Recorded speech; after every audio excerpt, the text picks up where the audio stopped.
नमस्कार मंडळी, जय शिवराय. माझा अनुभव या आपल्या यूट्यूब चॅनलवर तुम्हा सर्वांचं पुन्हा एकदा मनपूर्वक स्वागत आहे. मित्र, छावा चित्रपट नुकताच प्रदर्शित झाला आणि छावा चित्रपटामुळे खऱ्या अर्थानं छत्रपती संभाजी महाराजांना न्याय मिळवून दिला. तर तो कसा ते आजच्या या व्हिडिओमध्ये आपण जाणून घेणार आहोत. खरं तर संभाजी महाराजांचं संपूर्ण आयुष्य बघितलं, अगदी त्यांच्या जन्मापासून ते मृत्यूपर्यंत, तर त्यांना शेवटपर्यंत दुःख सहन करावं लागलं.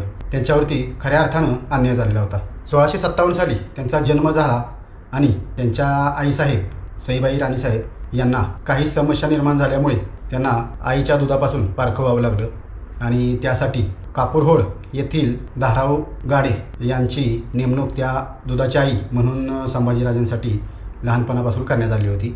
1659 रोजी अफजल खान आणि शिवरायांची प्रतापगडाच्या पायथ्याखाली भेट ठरली आणि त्याच काळात छत्रपती संभाजी महाराजांच्या आईसाहेब या राजगडावरती निधन पावल्या. म्हणजे अगदी 2 वर्षातच त्यांच्या आईसाहेब त्यांना सोडून गेल्या आणि पोरके झाले.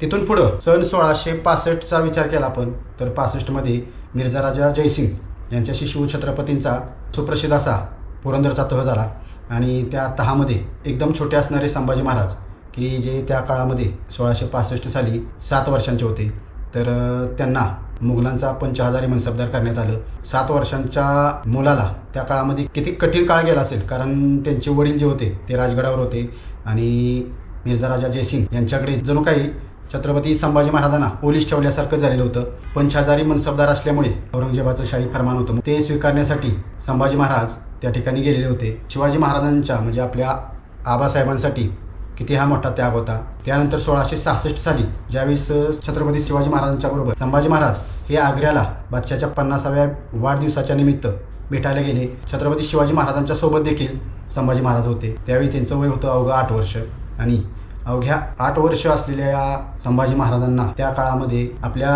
आऊसाहेब म्हणजे जिजाऊ मासाहेब यांच्यापासून दूर एका अनोळख्या प्रदेशामध्ये काही शेकडो किलोमीटर अंतरावरती जाऊन आबासाहेबांच्या सोबत राहावं लागत होतं. त्या काळात आग्र्याच्या भेटीमध्ये आग्र्याच्या त्या किल्ल्यामध्ये कोणकोणत्या घटना घडल्या त्या आपण पाहिलेल्याच आहेत आणि त्याचा संपूर्ण जो भार आहे तो कोवळ्या मनाच्या या संभाजी महाराजांच्यावर नक्कीच पडला असेल. त्यानंतर शिवाजी महाराज त्या बादशाच्या कैदेतून निसटले आणि तिथून राजगडाकडे परतताना त्यांनी संभाजीराजांच्या सुरक्षितेसाठी त्यांना मथुरेत एका सुरक्षित ठिकाणी ठेवलं. बघा, विचार करण्यासारखी गोष्ट आहे की आई वडील नाहीत आणि अनोळख्या प्रदेशामध्ये दुसऱ्या कोणाच्या तरी घरी राहायचे आणि तेही वयाच्या अवघ्या 8व्या वर्षी. किती कष्टप्रद आणि किती यातनामयी ही गोष्ट असेल, तर तीही त्यांनी हसत हसत स्वीकारली. शिवाजी महाराज आग्र्याहून राजगडला आले आणि म्हणजे आपल्या मुलाच्या सुरक्षिततेसाठी त्यांनी संभाजीराजांचं सर्व विधी जे अंतिम संस्कार असतात ते सर्व विधी यथावत या राजगडावर पार पाडले. म्हणजे जिवंत असूनही एखाद्या व्यक्तीचा मृत्यूनंतरचे संस्कार असतात ते सगळे जिवंतपणी अनुभवलेली एकमेव व्यक्ती म्हणजेच बहुधा छत्रपती संभाजी महाराज असतील. 2 महिन्यानंतर ते मथुरेहून आपल्या राजगडी सुखरूप पोहोचले. शिवाजी महाराज ज्यावेळेस आग्र्याहून आल्यानंतर त्यांनी या बादशाला एक पत्र लिहून पाठवलं आणि तुमच्यासोबत आमचा हा तह जो आहे तो चालूच राहील असं सांगितलं. आणि 1668 साली अवघ्या 10 वर्षाच्या संभाजी महाराजांना बादशाचा पुत्र मुअज्जम होता त्याच्या छावणीत जाऊन राहावं लागलेलं होतं. 1674ला शिवराज्याभिषेक झाला आणि शिवराज्याभिषेकानंतर जिजाऊ मासाहेब या मृत्यू पावल्या. सर्वात जास्त संभाजी महाराजांना कोण जवळ असेल तर ते म्हणजे आऊसाहेब. अशा या तेजस्वी नातवाला आता कोणाचाही आदर राहिलेला नव्हता आणि त्याच्यामुळं आणखी पोरकेपण त्यांच्या वाट्याला आलं. जिजाऊ मासाहेबांचा मृत्यू हा त्यांच्यासाठी अत्यंत वेदनादायी होता आणि त्यानंतर मायेचा हात कोण फिरवू शकत असेल तर पुतळाबाईंच्या नंतर सोयराबाई असं त्यांना वाटत असतानाच राजाराम महाराजांच्यासाठी संभाजीराजांना नेहमी कसं डावललं जात होतं आणि तेही सोयराबाई राणीसाहेब यांच्याकडून. तेही त्यांनी सहन केलं. 1676-77 साली ज्यावेळेस दक्षिण दिग्विजयाची मोहीम आखण्यात आली त्याही वेळी छत्रपती शिवाजी महाराजांनी त्यांना दक्षिण दिग्विजयाला सोबत केलं नाही आणि त्यांना त्याचं खूप वाईट वाटलं. राजधानी रायगड या किल्ल्यावर देखील त्यांना ठेवण्यात आलं नाही. त्यांची नेमणूक ही प्रभानवलीच्या सुभ्यावर करण्यात आली. गंगारपूरमध्ये ते जाऊन राहिले.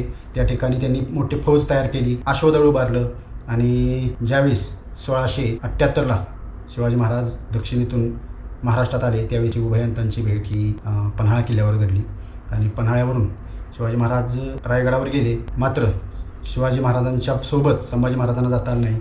त्यांना पुन्हा शृंगारपुरी जाऊन राहावं लागलं. 1680 साली शिवाजी महाराजांचा मृत्यू झाला मृत्यूच्या समयी देखील आपल्या पित्याचं अंतिम दर्शन त्यांना घेता आलं नाही. त्यांना कोणीही साधी रायगडावरती बोलावण्याची देखील तस्ती घेतली नाही. छत्रपती शिवाजी महाराजांच्यावर अंतिम संस्कार झाले. तदनंतर गडावरती मोठ्या घडामोडी घडल्या. पन्हाळ्यावरती त्यांना पकडण्यासाठी गेलेल्या सैन्याला हंबीरराव मोहिते यांनी शह दिला आणि त्यांना पकडण्याची जी मोहीम होती ती अयशस्वी झाली. तिथून पुढचा घटनाक्रम असा की संभाजी महाराज रायगडी गेले आणि रायगडावरती गेल्यानंतर त्यांनी दैनंदिन कामकाज पाहायला सुरुवात केली. मात्र या काळात देखील त्यांच्या मातोश्री सोयराबाई राणी साहेब, आनाजी दत्तो असतील किंवा रावजी सोमनाथ असतील यांनी त्यांच्या विरुद्ध कट कारस्थान करायला सुरुवातच केलेली होती. त्याची माहिती संभाजी महाराजांना लागली, परंतु उदार मनानं अंतःकरणानं त्यांनी या सर्वांना माफ केलं. मात्र शिवाजी महाराजांशी एकनिष्ठ राहिलेल्या या मातब्बर व्यक्ती संभाजीराजांशी मात्र वेगळ्या भावनेतून वागू लागली आणि त्यांचा द्वेष करू लागली. हे खरं तर एक न उलगडणारं कोडच आहे. ज्या संभाजी महाराजांना शिवछत्रपतींचं एक प्रतिरूपच, तरी देखील या अधिकाऱ्यांनी किंवा मंत्र्यांनी त्यांना का सांभाळून घेतलं नाही हा एक प्रश्नच आहे. एकदा माफी देऊन देखील पुन्हा मंत्र्यांनी उचल खाल्ली आणि त्यांच्याविरुद्ध कट कारस्थान पुन्हा सुरू झाली. अकबर जो औरंगजेब बादशाहचा मुलगा होता, अकबर ह्या आपल्या दक्षिणेत आला आणि दक्षिणेमध्ये छत्रपती संभाजी महाराजांना त्यांनी या ठिकाणी राहण्याची परवानगी मागितली. ती त्यांना मिळाली आणि त्यांच्या करवी संभाजी महाराजांना मारण्याचा डाव आखण्यात आलेला होता. तो अकबरामुळे संभाजी महाराजांना कळाला आणि त्यानंतर मंत्रिमंडळातील जे अधिकारी यामध्ये होते, सामील होते, त्या सर्वांना हत्तीच्या पायी दिलं. तिथून पुढं 1682ला दस्तूरखुद्द औरंगजेब बादशाह हा दक्षिणेत जवळजवळ 5 लाखाचं सैन्य घेऊन आलेला होता. आमाप दारुगोळा, आमाप संपत्ती घेऊन या ठिकाणी दक्षिणेच्या मोहिमेवरती आलेला होता आणि कसल्याही परिस्थितीत छत्रपती संभाजी महाराजांचं हे स्वराज्य जे आहे ते नामशेष करायचं असा त्याने चंग बांधलेला होता. या काळामध्ये अनेक आघाड्यांशी त्यांना झुंज द्यावी लागत होती. एका बाजूने सिद्धी असतील, एका बाजूने पोर्तुगीज असतील, एका बाजूने इंग्रज, एका बाजूने आदिलशहा आणि मोठ्या प्रमाणामध्ये हा औरंगजेब बादशाह. तर यांच्याशी यशस्वीपणे त्यांनी तोंड दिलं. अगदी गोव्याच्या पोर्तुगीजांवर त्यांनी एक मोठी मोहीम काढलेली होती.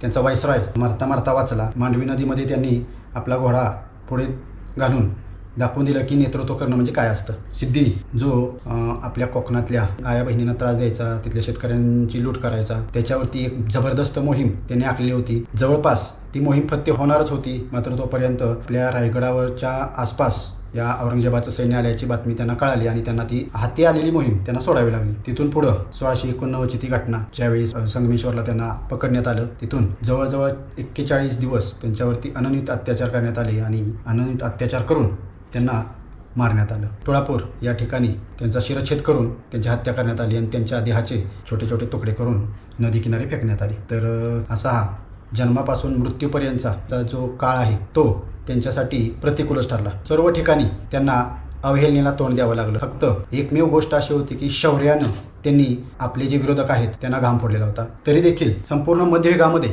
जर विचार केला तर जे राजे होऊन गेले त्यामध्ये सुखासीन राजे झाले, आपल्या प्रजेवरती अन्याय करणारे राजे झाले, परंतु संभाजी महाराज असे एकमेव राजे असतील की ज्यांच्या स्वतःवरती अन्याय झालेला होता आणि त्यांना अनन्वित छळांना तर सामोरं जावं लागलेलं होतं, परंतु संपूर्ण आयुष्यभरामध्ये दुःख सहन लागलेलं होतं. त्या छावा चित्रपटामध्ये ही अत्यंत भावनिकरित्या हे प्रसंग नोंदवलेत किंवा दाखवलेत की बालसंभाजी आपल्या आईचा चेहरा त्यांनी बघितलेला नाही, ही भावना सतत त्यांना दुखावत असते. अगदी बुरहानपूरच्या युद्धाच्या प्रसंगामध्ये देखील एक मुलगा बुरहानपूरमध्ये युद्ध प्रसंग चालू आहे तिथं आलेला होता आणि त्याला पाहताच त्यांना आपल्या आईची आठवण झाली. असे अनेक दृश्य 2 ते 3 असे प्रसंग दाखवले आहेत की त्यांच्या आईची आठवण येते. खऱ्या अर्थानं लक्ष्मण उतेकर असतील, विकी कौशल असतील किंवा संपूर्ण स्टारकास्ट असेल, त्याने आपल्या ज्या भूमिका आहेत त्या चोख बजावलेल्या आहेत आणि छावा चित्रपट संपूर्ण जगामध्ये आज सर्वांच्या चर्चेचा विषय आहे आणि सर्वांच्या तोंडी तोच विषय आहे.